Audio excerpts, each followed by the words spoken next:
A once prominent Alaskan leader vanished under mysterious circumstances in March 2021, just hours after resigning amid a scandal.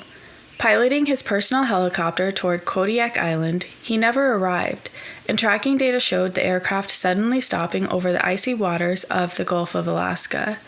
Despite extensive Coast Guard searches, only wreckage was found. His body was never recovered. The timing of the disappearance, coming directly after his abrupt fall from power, fueled speculation of whether it was a tragic accident or something more deliberate. Years later, the case remains unsolved, leaving behind haunting questions and a mystery that continues to shadow the state.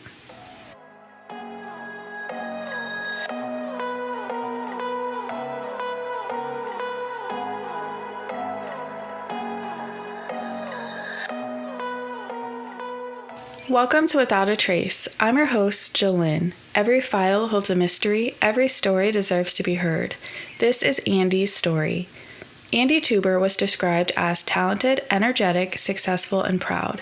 He was the highest paid health administrator in Alaska, earning a $1.2 million annual salary from Alaska Native Tribal Health Consortium. This wasn't his only source of income. He also received an annual salary of $540,000 from another Native American health association, the Kodiak Area Native Association, where he was employed as their chief executive. He also served on the Alaska Airlines Community Advisory Board and sat on the University of Alaska Board of Regents. In addition to all of this, Andy owned the charter company Kodiak Helicopters. However, on February 23, 2021, Andy abruptly resigned from his job as chairman and president at Alaska Native Health Consortium, a job he had held since 2008. He also resigned from his position with the University Board of Regents, effective immediately. Andy wasn't the only one who quit on that Tuesday. 10 minutes prior to his resignation, his former assistant Savannah sent off a "to whom it may concern" letter alleging that Andy forced her to have sex with him and held the threat of her job over her. In the letter, she resigned effective immediately. Savannah Evans had been employed by the Alaska Native Tribal Health Consortium since April 22, 2019. In her letter, she alleged that the work environment was hostile and alleged that she had been abused regularly by Andy for over a year. It had gotten to the point that the sight of certain offices and boardrooms filled Savannah with anxiety, hurt, anger, and shame. The allegations are specific and damning, and Savannah says she has a lot of text messages to back up her claims of emotional and sexual abuse.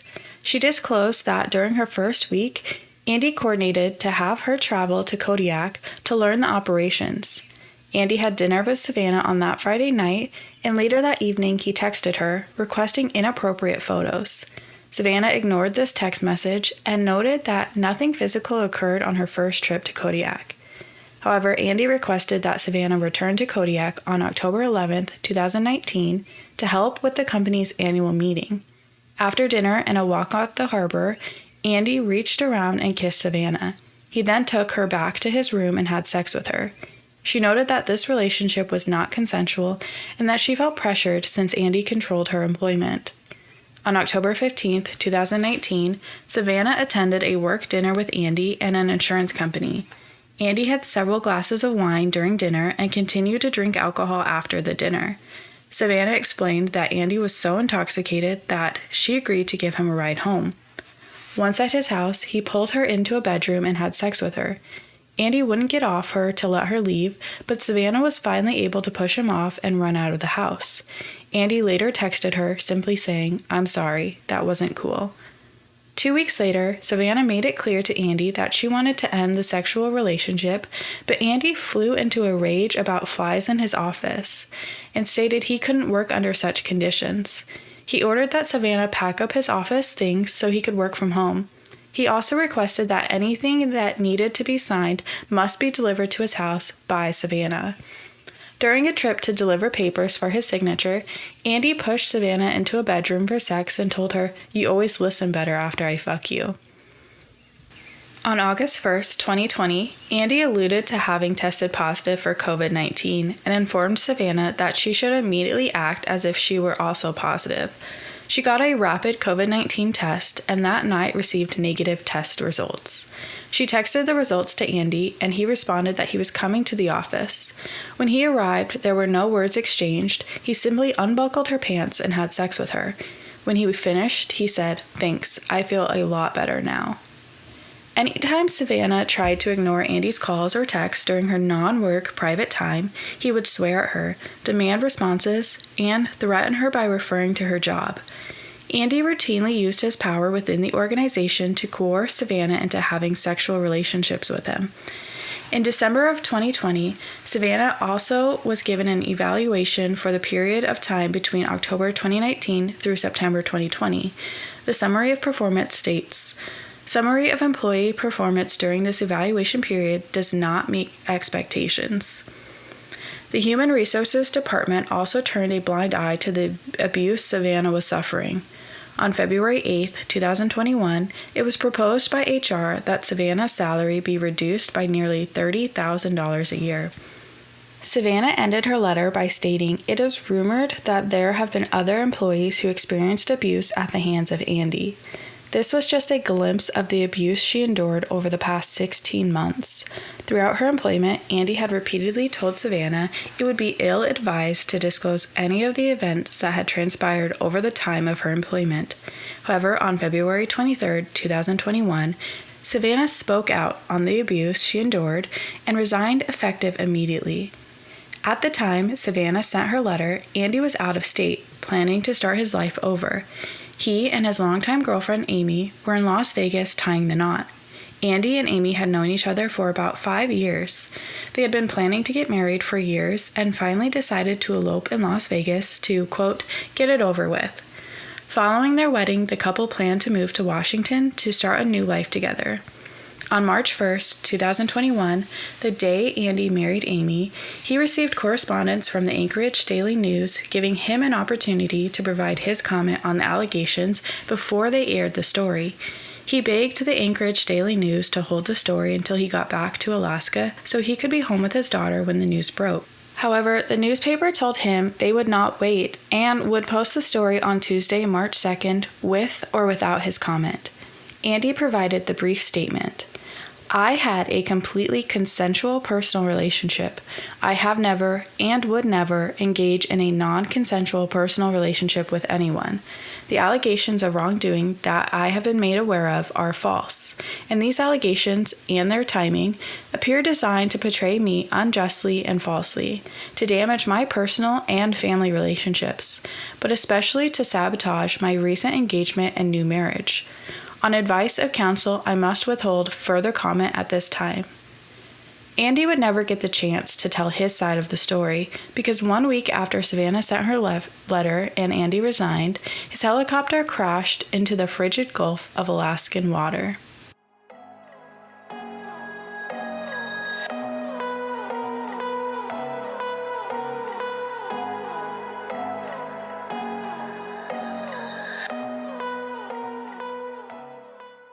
On March 2nd, Andy woke up in a hotel room in Las Vegas with his new bride, Amy. The alarm was set for 4 a.m. as they had a 5 a.m. Delta Airlines flight to catch back to Anchorage via Seattle. He was in a rush to get home to his daughter before the Anchorage Daily News posted the story. In an attempt to help Andy, Amy contacted Chris, the only 135 pilot on the charter certificate at Kodiak Helicopters, and told him they needed a helicopter for the next few days. Chris was told to cancel any previously scheduled charter flights and have the helicopter ready for Andy. After landing in Anchorage, Andy was met by his bookkeeper, who drove him to Merrill Field. Andy's wife retrieved the car from the airport parking lot and drove over to Merrill Field as well, although she did not join him on the trip to Kodiak. Rather than flying to Kodiak together, she said, Andy decided it would be best if he flew down solo to handle a family matter without her presence. At Merrill Field, Andy was met by Chris, who had flown Andy's helicopter in so that Andy could use it. Chris says he had a 30-second conversation with Andy in which Andy was talking fast and seemed flustered, as if he was eager to get going. The winds were a little gusty, as was typical for that area, especially around the Barren Islands. At 1:57 p.m., Andy left in his helicopter en route back to his house. The first indication that anything was wrong came at 3:30 p.m. when Spider Tracks, the electronic tracking device that Andy used, stopped reporting his location. Around 4:30 p.m., Chris contacted Amy to ask if she had heard from Andy, but she had not. He then reached out to Natasha, Andy's former partner and mother of his 3 kids, to ask if she had heard from Andy. She also had not. Within a short period of time, search and rescue was called and a helicopter crew was dispatched to search for Andy. It was believed that Andy crashed at the entrance of Cook Inlet, just south of the Barren Islands, an area known for unpredictable flying conditions. Part of his helicopter was discovered around 7 p.m. on the shore of an island approximately 42 nautical miles north from the accident site. The debris was used as an indicator to calculate a drift pattern and plan the search for Andy. However, the Coast Guard were unsuccessful in their search and the weather conditions quickly deteriorated. On Wednesday, March 3rd, the U.S. Coast Guard announced it had suspended the search for Andy and the missing helicopter at 1:30 a.m.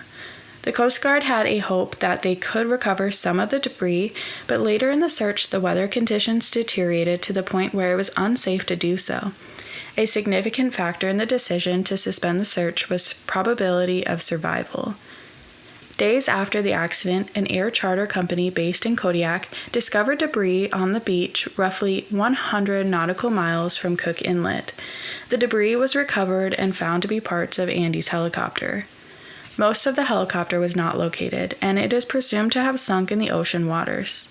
The final report didn't reveal what happened because the evidence was likely at the bottom of the sea. At the time of the crash, the wind was gusting up to 27 knots, which could have led to low-level wind shear conditions. Without any evidence, investigators were unable to determine the cause of the accident. Although no further information has been released officially, sources say there are computer hard drives that may have been physically destroyed, and they may be related to Andy's departure. In late March 2021, Andy's former partner Natasha filed a presumptive death petition.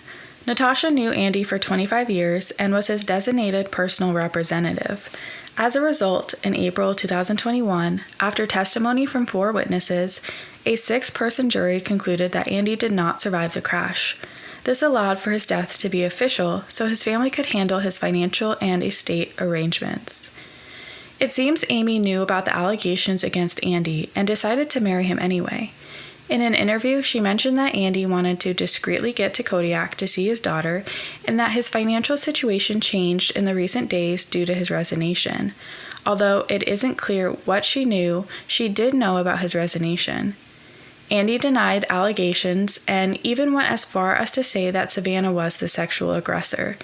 During his conversation with the Anchorage Daily News, he repeatedly said that his sexual relationship with Savannah was always voluntary and consensual. When questioned about his first sexual encounter with Savannah, Andy stated Savannah demanded sex from him in a very direct and aggressive way. He did admit that Savannah has a recording of him berating her and that he expressed to her that their relationship should be handled with discretion. The truth of what happened to Andy during his hurried flight home and the extent to the truth of Savannah's allegations will always remain a mystery, as Andy's remains have never been found. Thank you for listening to Without a Trace. I hope you enjoyed our deep dive into Andy's disappearance. If you enjoyed today's episode, please subscribe and follow Without a Trace on social media, and join me next week as I dive into another case.